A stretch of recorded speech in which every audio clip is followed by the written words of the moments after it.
then it gets really scary to eat, and it's scary for parents if the child is choked, and so so that could be another thing that happens. And then this balance thing, and I just started checking it out. I really only have a sample set of 2, but one of them was a boy I worked with in Tucson, and he's now 22. And I was telling his mom's a nurse, and so I was saying, I wonder if he's maybe had this motion sickness thing, because if you've grown up your whole life with that sense of sort of nausea that you get when you're a little car sick all the time, you don't know that everybody else doesn't have that, and you might just be wondering why they're all excited about eating all the time. Because it's like, ugh. But, and so I asked her about that, what did she think about it? And she said, he's never gone through a teenage eat, where teenage boys just like open the refrigerator and eat everything out of it. He never, ever. She's always had to coax him. He's 22, he never went through a teenage big thing of eating. I mean, he grew and everything, but he never went through that period. And then I met somebody actually after one of the meetings here, and she identified herself as having Asperger's.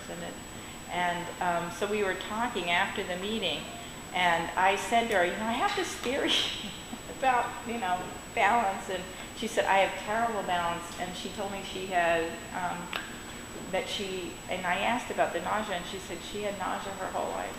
And only recently with the biomedical interventions that she's done has she gotten that to go away. So I really think that that's certainly something to think about. And the way we treat that is through play, and especially through active play and outdoor play, and swinging and running and jumping and all that stuff. And so I wonder, as far as I know, nobody's researched that, but I think that that's, one of the things that I'm, think about. So we want to make eating fun, and we want to do it in, we want to be aware that it's not fun for kids. And this is why this group of kids, people always say, if your child gets hungry, they'll eat.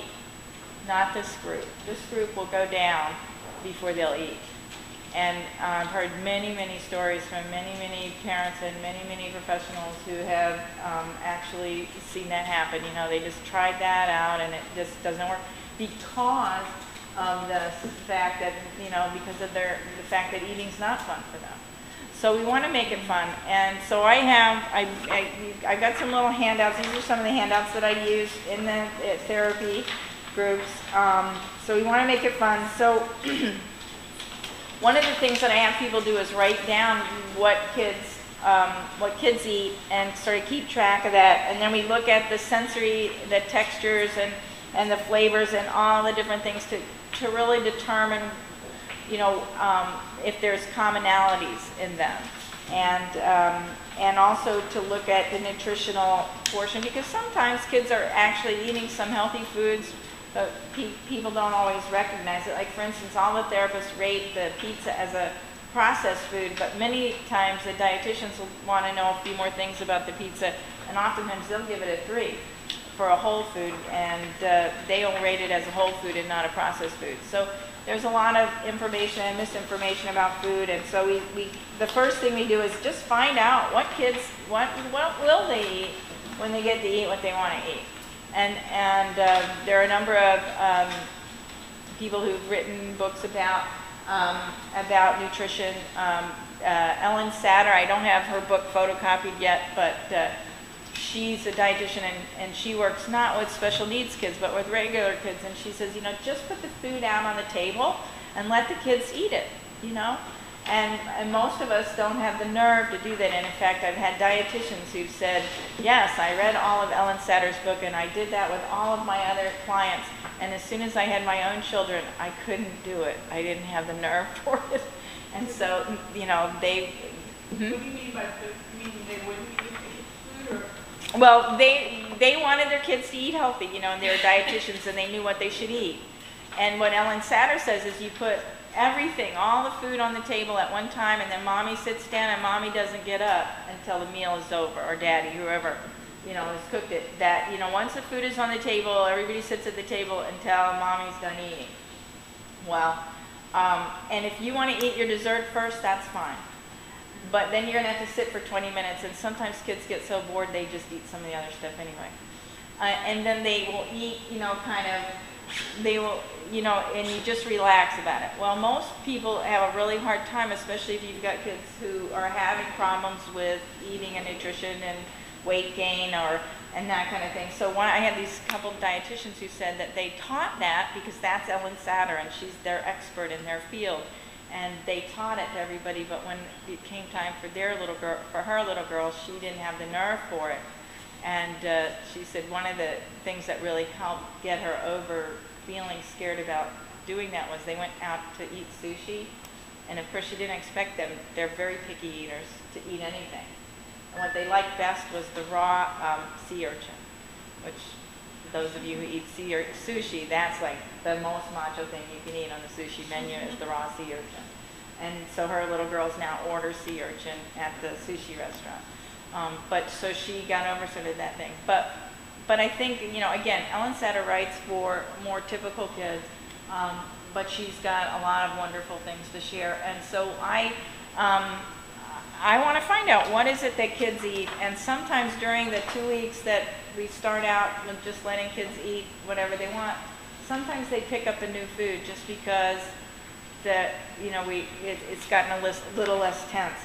But it's a process, and we need to find out what they're eating.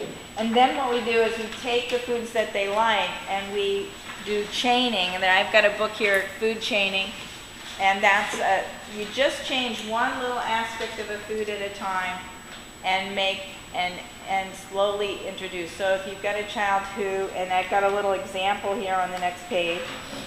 So if you've got a child who only eats chicken nuggets from McDonald's, for instance, the first thing you're going to have to do is get them to eat chicken nuggets from Burger King and Wendy's and Chick-fil-A or wherever it is.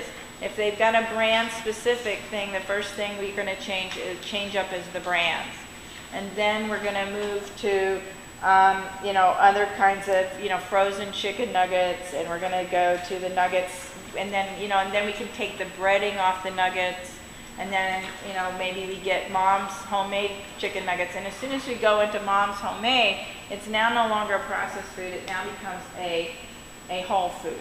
And so we really want to get kids chained as quickly as possible away from, most of them are eating processed foods, sugary foods, and we want to move away from that. So this is just sort of some examples of how we do the chaining.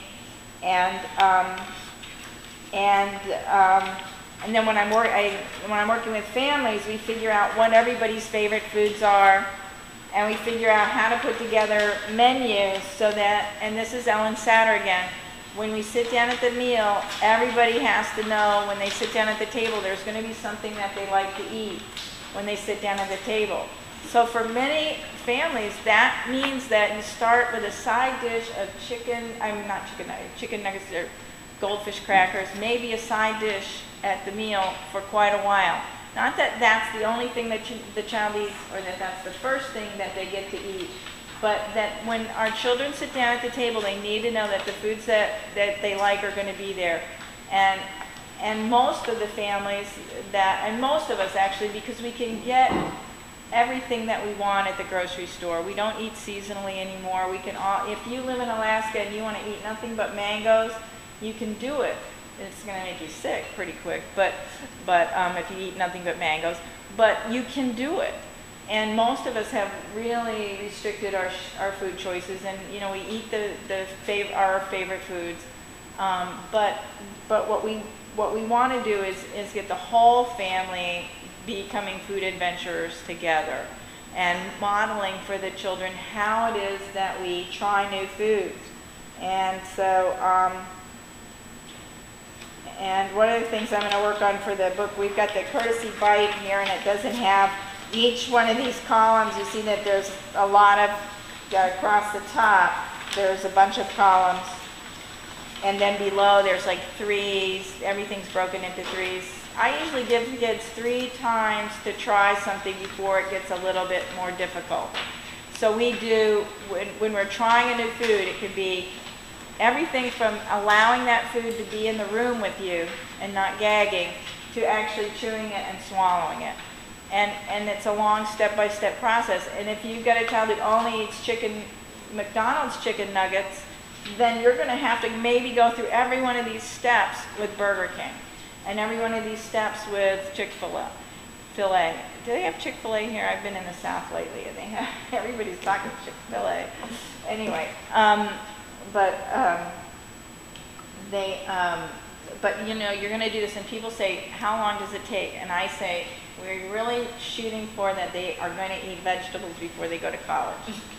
I mean, it's a step-by-step process, and one of the things that Marcia Dunn-Klein, who's another mealtime expert, she's an occupational therapist and has written what I call the Feeding Bible with a speech pathologist, Suzanne Morris. And I didn't bring it with me, but it has a front and a back cover and 18 pages in the table of contents. It's about this fat. It's got everything in it. But one of the things that she says is that adults set the goals, but children set the pace. And so we need to figure out what we want our kids to eat, but there we have to really go, you can only go as fast as they're willing to go. And so the whole family can get on the bandwagon with trying some of the new foods. And then I recommend, this is my book for glorious greens, you know, because none of us eat enough greens, and they're cheap. So if you make a pot of greens and you spend $2, $3 on your vegetable and nobody likes it, you don't feel so bad throwing the whole pot away. Because part of this trying, so we go from everywhere from tolerating the food in the room. And the first thing that you get to do with a new food is feed it to the dog. So I usually put Fido's dish in this first little column, right? You get to feed it to the dog. And if you have a dog, they like the game a lot. If you don't have a dog, you can pretend you have a dog. But you get the food off you know, it goes on the table and then it goes off the table. It may have to go out of the room. Maybe the dog gets fed in the garage for 3 times, and then we're going to feed the dog 3 times in the kitchen, and eventually we're going to feed the dog 3 times in the dining room.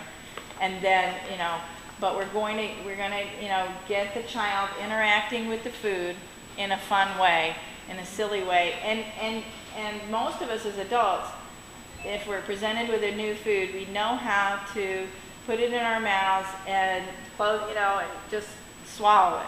That is not how you model adventurous eating for children.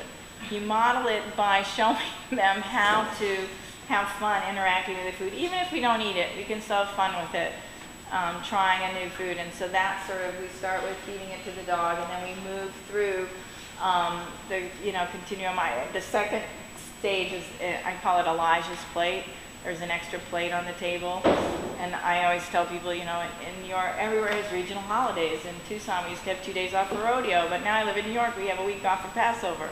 So everybody in New York has either been to a Seder dinner or knows somebody who's been to a Seder dinner, and, you know, it's when we celebrate the Jews' exodus from Egypt, and the sea is parting, and frogs and blood, and it's just exciting, wine for the grown-ups, and there's always this extra plate at the table. So first we give it to the dog, then we give it to Elijah, or you can call it Santa's plate, Grandma's plate. And there used to be a commercial back in the 70s, somebody reminded me of it, you know, let's let Mikey eat it. It could be Mikey's plate, but there's an extra plate. So first we give it to the dog, then we give it to somebody else, and then we have to put it on our plate. And it's really important also that if kids don't like to have the electrons share their food, and it's really important, especially in the early stages, that there is no electron jumping from the food they hate to the food they don't. You don't want even an electron to share there, because if that happens, they won't eat the food they like either.